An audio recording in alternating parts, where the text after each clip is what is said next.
Hi అండి, అందరికీ నమస్తే. అందరూ ఎలా ఉన్నారండి? అందరూ బాగుండాలి, అందులో మేము ఉండాలండి.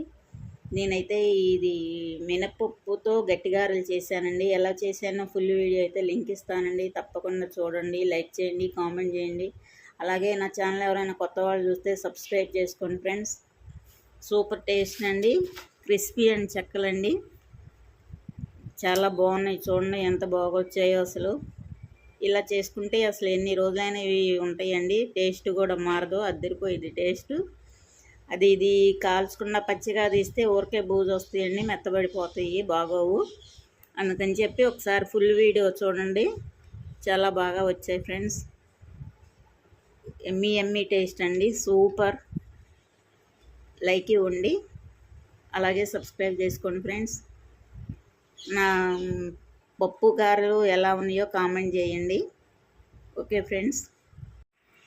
హలో అండి, నేను పొట్టు మినపప్పుతో గట్టి గారెలు చూపిస్తానండి. పొట్టు మినపప్పు అయితేనే టేస్ట్ వస్తుందండి గారెలకి. ఈ పప్పు అయితే 8 అవర్స్ నానబెట్టుకోవాలండి. నేను మినపప్పు అయితే 8 అవర్స్ నానబెట్టాను. ఇవి నీట్గా కడిగేసుకోవాలండి. అలాగే పచ్చెనపప్పు కూడా 2 గంటలు అయితే నానబెట్టుకోవాలండి. వాటికి కావాల్సిన పదార్థాలండి: అల్లం అయితే 100 గ్రాములండి, పచ్చిమిర్చి 1/4 కేజీ, కరివేపాకండి, జీలకర్ర. ఇది ఎలా ప్రిపేర్ చేయాలో నేనైతే చూపిస్తానండి మీకు. పప్పు 8 అవర్స్ నానబెట్టుకున్న తర్వాత ఇలా కడిగేసుకోవాలండి. పప్పుని పొట్టుతో ఉంచుకోవాలి, పొట్టు అంతా తీసేయక్కర్లేదు. పప్పుతో ఉంటే గారె టేస్ట్ వస్తుంది. ఈ మురికిపోయే వరకు కడిగేసుకోవాలండి. అలాగే పప్పులో కూడా అడుగున రాళ్ళు ఉంటాయండి. మనం పప్పు కడిగేసుకున్న తర్వాత గాలిచ్చుకుంటే రాళ్ళు అనేది అడుక్కు వస్తాయండి. పప్పు కడిగి మనం ఫ్యాన్ కింద పొడి క్లాత్ మీద ఆరబెట్టాలండి.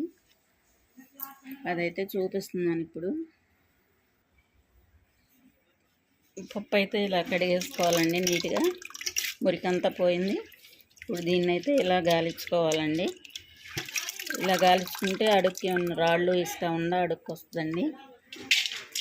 మొత్తం అలా గాలించుకోవాలండి. మనకు అడుక్కు వస్తుందండి ఏదన్నా ఇసుక పొడి ఉంటే. ఉప్పు అయితే ఒక కాటన్ క్లాత్ మీద ఇలా ఆరబెట్టుకోవాలి ఫ్యాన్ గాలికి. తడి అనేది అస్సలు ఉండకూడదండి. తడి ఉంటే గారె పాడైపోయిద్దండి, బూజు వస్తుంది గారె. ఇది కంప్లీట్గా తడి ఆరిపోవాలండి. అలాగే పచ్చెనపప్పు కూడా పూర్తిగా తడిపోవాలండి, అసలు తడి దేనికి ఉండకూడదు. ఈ పచ్చిమిరపకాయలు, కరివేపాకు, అల్లానికి కూడా తడి ఉండకూడదండి. మొత్తం కంప్లీట్గా తడి ఆరిపోవాలండి. ఇవన్నీ ఆరిపోయిన తర్వాత ఓన్లీ పప్పు మిక్సీ పట్టుకుంటానండి. ఇవి కూడా మిక్సీ పట్టుకుంటాను పప్పుతో పాటు. ఆ క్లిప్ చూపిస్తాను మళ్ళీ.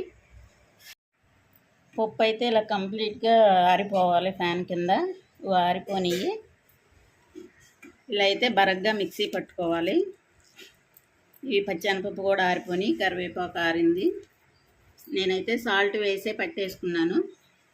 మేమైతే 3 కేజీలు పప్పు తీసుకున్నాము. 1/4 కేజీ అయితే పచ్చిమిర్చి, 100 గ్రాముల అల్లం, 100 గ్రాముల జీలకర్ర అయితే తీసుకున్నాము.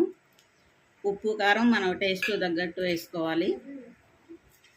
ఇప్పుడైతే ఈ సగం మిక్సీ పట్టుకున్న దానిలో ఈ పప్పు కూడా వేసి కలుపుకోవాలి. ఇలా మొత్తం పప్పు వేయాలి. అలాగే అల్లం వెల్లుల్లి పేస్ట్ కూడా వేసుకోవాలి.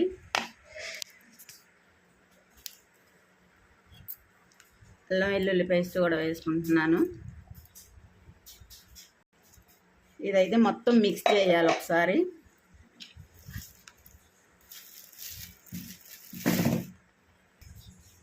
అల్లం పచ్చిమిర్చి పేస్ట్ వేసుకొని మొత్తం వేసుకొని ఇలా కలిపేసుకోవాలండి. ఇది మన టేస్ట్కు ఈ సాల్ట్ పచ్చిమిర్చి చూసుకొని కలుపుకోవటమేను. ఇవైతే ఆయిల్లో డీప్ ఫ్రై చేయాలి, చాలా బాగుంటాయి. ఆయిల్ అయితే పెట్టామండి. ఇప్పుడైతే గారెలు చేస్తున్నాము. ఇలా తడి లేకుండా చేయాలండి, చేతి తడి ఉండకూడదు.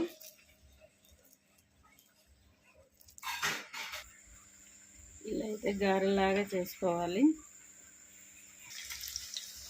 ఇలా అయితే ఆయిల్లో వేసుకొని కాల్చుకోవాలి. ఇంతేనండి, టేస్టీ మినపప్పు గారెలు చాలా క్రిస్పీగా వచ్చాయండి, చాలా బాగున్నాయి. ఒకసారి మీరు ట్రై చేయండి ఇలాగా.